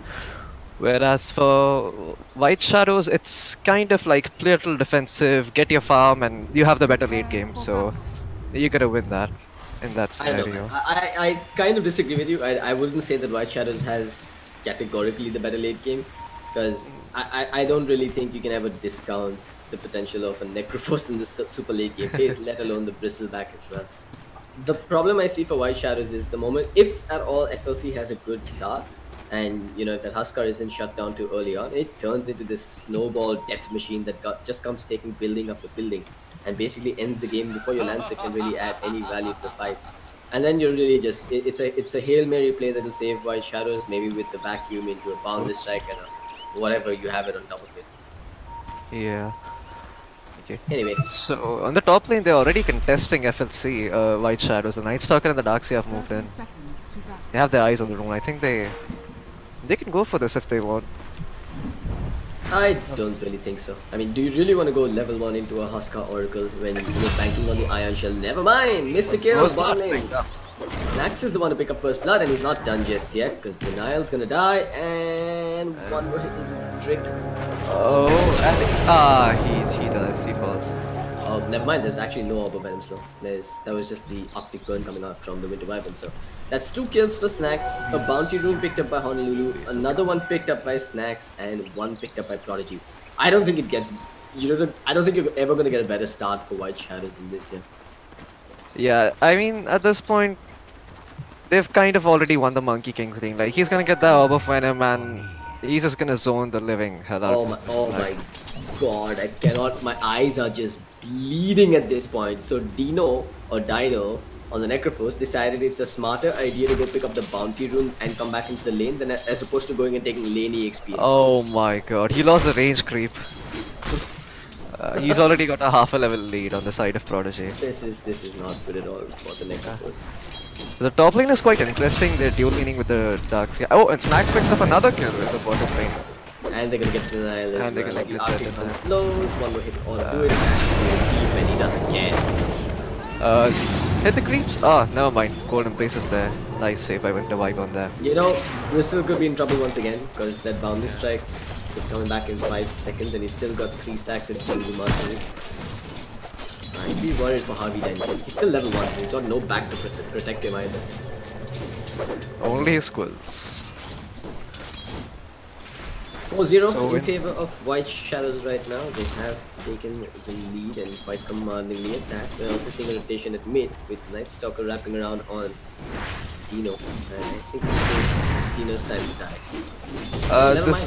This is gonna be some harass. He doesn't have the level in Phantom Rush, so not really any way this Necrophos dies. This Necrophos also hasn't brought any regen to the lane, which I'm kind of surprised by that. I mean, sure, you have your last hits and everything in your Death Pulse to take care of that, but what are you gonna do when the Lancers start coming out? Yeah, I agree. I mean, this is a bad move. He had to come in. I mean, he was expecting to get 2 tangles, I guess. And then his teammates just said, nope. Yeah, hell with you, man. We need our tangles ourselves. Yeah. I'm having flashback from my pub games on Southeast Asia, man. Anyway, bottom lane Snacks. He's almost got his space boots online with the Orb of Venom picked up already. This is a recipe for another kill on the bottom lane. Especially if this Night Stalker decides to join them there. He's already up to level 2.5 and nighttime is still a good 2 minutes away. I think Night Stalker is in a comfortable position going. Oh, bottom lane is back. He is dead. Alright, Snacks. This time we caught what he was up to. There's 5 kills on the side of White Shadows and all 5 have gone to the Monkey King. This is... I mean, at this point they've already lost the bottom lane. This Bristleback should just look to stack some strong camps and maybe farm those later on. Just sit back, grab as much EXP as you can, and like literally not even like take a single hit from the Monkey King because he's just gonna die otherwise. Elsewhere, meanwhile, Honolulu actually managed to steal a bunch of stacked neutrals, so he's up to level 3 and sitting very comfortable here in this off lane. I mean, he's got 9 CS, which isn't half bad versus an Oracle Huskar dual lane. And bottom, Snacks is at it again. He's got a boundless strike. Is he gonna smack him? Yeah, he is. But for Snack, he survives. Never mind, the Orb of Venom Tech gets him. That is it's just not his day, man. He even had Oracle rotating in to try and help him this time around. But that means that G2 is left alone on top, and G2 will die. Eventually. What? Maybe not. Got you. They can't take this kill, they have to back off here. Oh my god, so I guess the Night Stalker, he right-clicked the Huskar and he fogged him during that time, so the Night Stalker just started. He was like, where do I go next? That's a bad idea. I mean, that was a bad move coming out from Justice, but either way, it's only temporary because G2 is going to get jumped upon again. Only problem is, never mind, there's no problem. He's got a Soul Ring, so he's going to get Man of the Iron Shell online. It's night time as well, so the slow's going to last a bit longer. You should just turn around and fight. Yeah, exactly. I don't know why he just never mind. He's just there. He could have at least gotten the Night Stalker before he fell. I agree. I mean, that's the point of the Huskar. The lower you get, the stronger you get. You might as well just turn and fight. Exactly, and I'm kind of surprised you don't make a Fairy Fire to this lane. So a very popular starting item choice. What like I've seen like 90% Huskar players do this. They get this Wind Lace, they get Tangos, and they get a couple of Fairy Fires. So when you're in these situations, like popping a Fairy Fire and fighting back, it can actually be a huge swing. Especially when you're so far behind on the side of White Shadow, I mean FLC. Meanwhile, bottom lane, Shizu gets hit by about 4 hits from the Arctic Burn, followed up by a Boundless Strike, and he's lost most of his HP. I mean, he does have Tangos and that Purifying Flames, of course, to heal him up, but I don't know, man. This lane is just decimated already. 7-0, White Shadows is really dictating the pace of this whole game. If you think Bristleback is having a hard time, I want you to take a look at this Necrophos. He has less number of last hits than the poor Bristleback does. He's level 4 right now. Phantom Lancer's level 6, and they're going on to him. The Oracle's here though. They have to back off. They can't pursue this any further. But never mind. White Justice, they're diving, and they get a kill. Easy peasy. No joy for him, not able to help out his allies. Meanwhile, Denial and Harvey Dent still sticking around on the bottom lane. I'm not sure this is a great idea. I mean, that Monkey King is almost at level 6, man. He's got his Face Boost, Ring of Aquila, Magic Ball, and he's even queued up the Shadow Ball. There we go. Arctic Burn starting off on the Silencer. Splinter Blast for good measure. I think Denial will die with just a boundless strike at this point. Yeah, but he's not gonna go for it. He's gonna show some mercy to the Silence. He's gonna be like, you know what? I'm gonna give you guys a chance to come back. Let me see what you can do. Meanwhile, no real joy being given his way though. He's still at level 5 while Lancer's at 6. Night Stalker, he's still got a good 2 minutes to go before the nighttime wears off, so watch for him to cause some chaos and damage across the map. The Silencers should really try and stack for the Bristleback if they want any chance of, if they want any semblance of coming back into this game right now, but there are no stacks for the Bristleback. Man, this is such a bad game for the Bristleback. Yeah, I feel for him. Ancient Stacks, you're right, is the only real way for him to bounce back, and unfortunately there are none. But top, Shizu getting run down here. Why would you throw out the... Oh my god. Why would you use the Fate's Edict instead of the False Fortune's End over there? Anyway, G2 finally decides what's the right move and turns it out on a Lulu. And he's gonna get a kill. Wow. That's what he should have been doing in the first place. Yeah, anyway. But never mind. It's never too late. It's never too late. In the bottom lane. Oh my god. Oh, what a nice hit. The Boundless Strike catching the Silencer and the third Jingo Mastery hit catching the Bristleback. Well played by Snacks. Yeah, I'm pretty certain he was aiming for a double kill on the Boundless Strike, but don't worry, he gets the kill anyway. Yeah. He unintentionally hit the Silencer and missed the intentional hit on the Bristleback. Not only is Snacks good at CSGO, he's also good at Dota too. Who knew? All eyes on your man, never mind. Eyes back on Snacks because Denial is back for more. They're gonna disarm him, that's just gonna be a temporary deterrent. And the Boundless behind catches too. But triple kill for the Monkey King. Triple kill? I mean, I'm betting he's gonna get a rampage here, man, if they stick around any longer. It is It is not even 10 minutes in and Snacks is already beyond God. Like he dropped the Akila as well in front of them just to get a more region, but also a subliminal taunt to Bristleback. You can't touch me, bro. And he's gonna pick that kill up as well. This game is so painful. I think so. There's a channel setting on YouTube that can indicate streams for mature audiences. I think we're at that point where ESL India Premiership folks should this is turning into a nasty stream, folks. But FLC is gonna need a lot of burn heal for that. Not even burn heal, they're gonna need a Dark Ticker for that burn, man. Here comes Justice. And the mid lane, Necrophos getting dived. He is kind of healthy though, and they're gonna back off now. Can't really pursue that kill any further, but they're gonna get the tier 2 tower. Oh my god, why? He's coming! Okay then. Tried getting the Reaper's Scythe out, but he would never have this. No, but Huska's here. And he's gonna get instantly cleared, and he has already fallen. And I mean, Justice just got one burning spear, and it's not even like multiple burning spears were stacked. I don't know what the Huskar did over there. He turned, gave one auto attack, and stopped. So Justice doesn't die. White Shadows just decimates FLC in the middle lane and takes the tower under their noses. Elsewhere, Snacks, he finished up his full Shadow Blade 9 minutes in. And that is a 10k gold lead before the 10-minute mark for the side of White Shadows. Okay, I don't really see how you come back from this. Alex, do you have any bright ideas on how FLC really come back from this? You don't. I saw. You basically tap out. Look at what's happening to Nile on the bottom. I don't even think he's gonna hit level 6 this entire game. It's level 3 right now. He's down. Bristleback is supposed to be tanky, but sure, WS just says to hell with that. We'll show you what tanky really is. G2 is coming in as if he's gonna clean up here. Snacks is ready with a bonus knife, smacks him in the head, goes to work on him, and just finishes him off by himself. Oh, but a nice Winter's Curse as well. That's gonna help out. Oh, nice disarm coming out from Shizu. They do keep. They might actually be able to get Snacks here. Yeah, 7 stacks. He might actually burn up. Purifying Flames. Come on, Oracle, use the Purifying Flames of Snacks. Is he gonna survive? He survives with 40 HP. Shizu, you only have to use Purifying Flames on him once. Look at this, he still wants to kill him. What is this Monkey King doing? Okay, he's basically taunting them at this point. They even baited them to use the scan.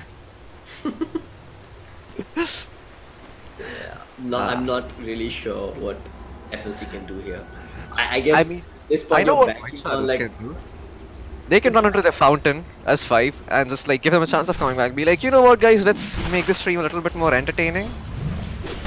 Entertaining would be if he picks up a Divine Rapier next. So Shadowblade Rapier. Why even Shadowblade, dude? Straight up Rapier. Oh, never mind. He's already picked it up. Yeah, he has a Diffusal queued up next.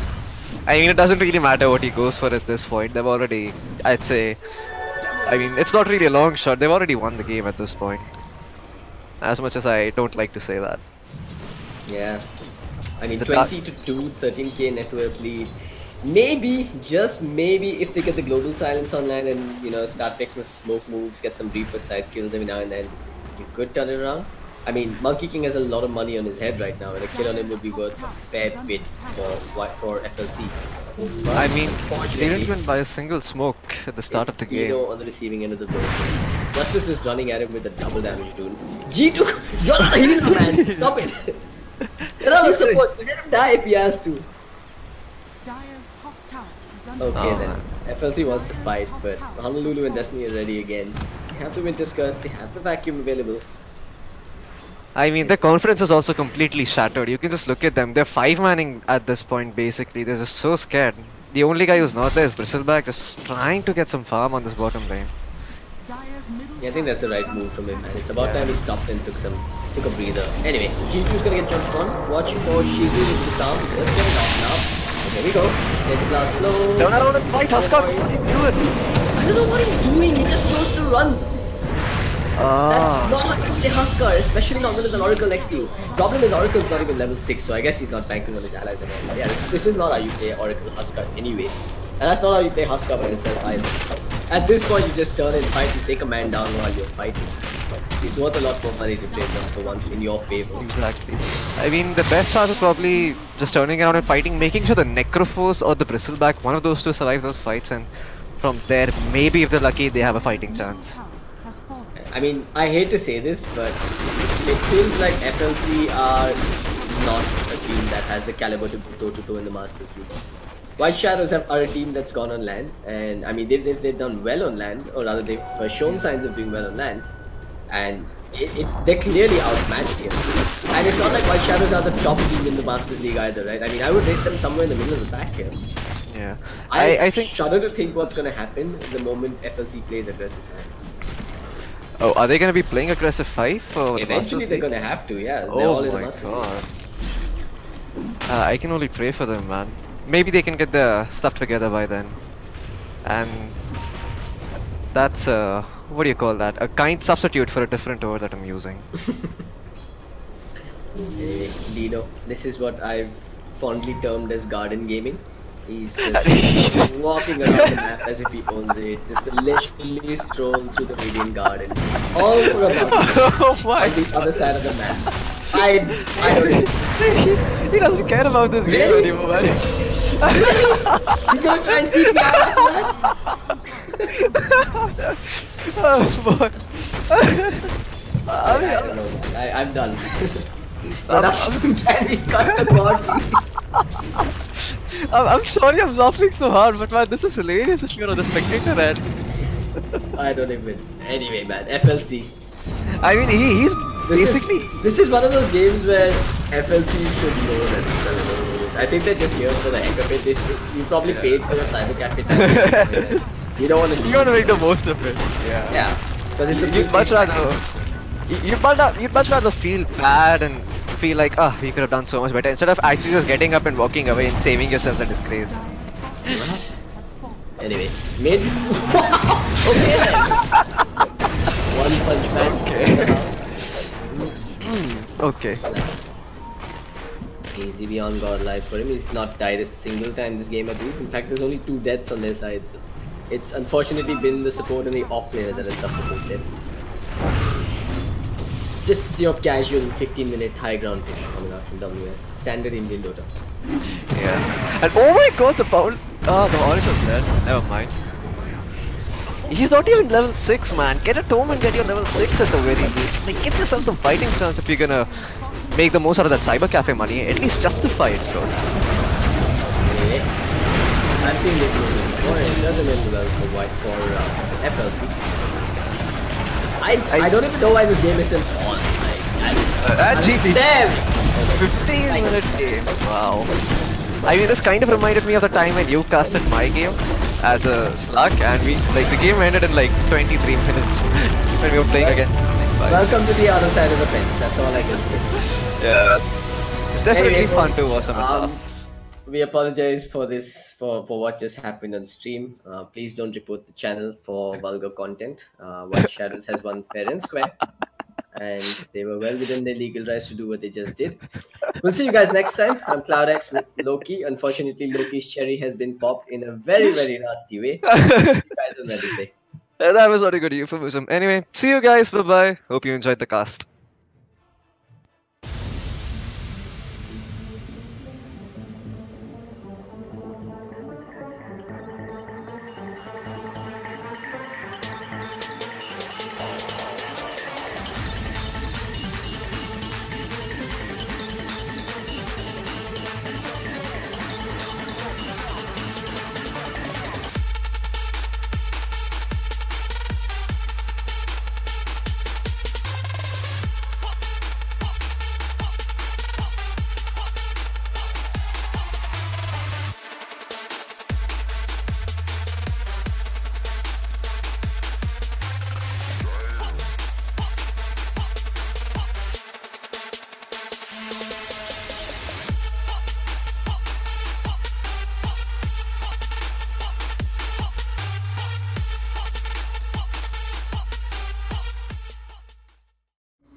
Absolute domination and decimation in the form of Team White Shadows here when they were facing off against Team FLC. The scoreline of this game. Now, I need to draw your guys' attention to this.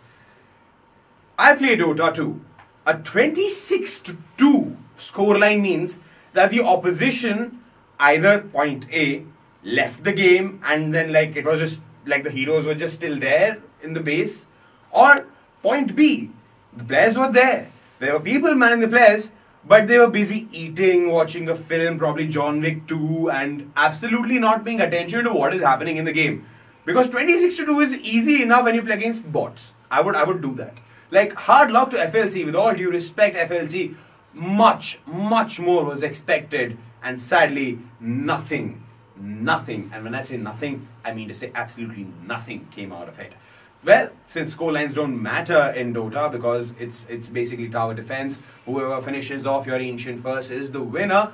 Turns out White Shadows is that winner in Day 2 live stream of the ESL India Premiership Winter Season today. Brought to you by Omen by HP, HyperX and Zabi by BenQ, and organized by Northern Gaming. This is the Day 2 live stream. We'll be back again tomorrow. Hopefully, you might get to meet your old favorite again. Angela might be joining us again soon tomorrow. So, till then, I'll bid you goodbye. My name is Vagish Godslebhan, and we'll be seeing you again soon.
Turn around 3 times.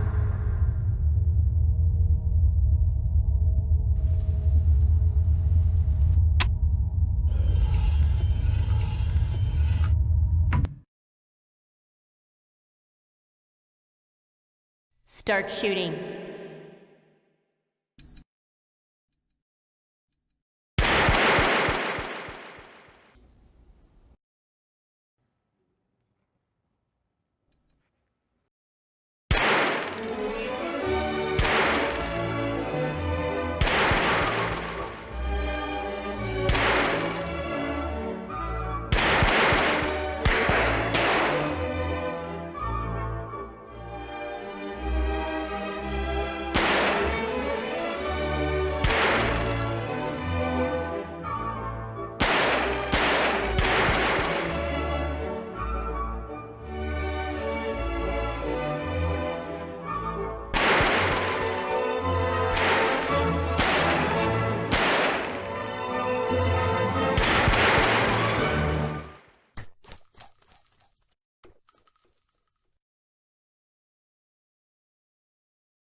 Exclusive black equalizer brightens dark scenes without overexposing bright areas. Use the S switch to quickly access the setting and switch between save modes.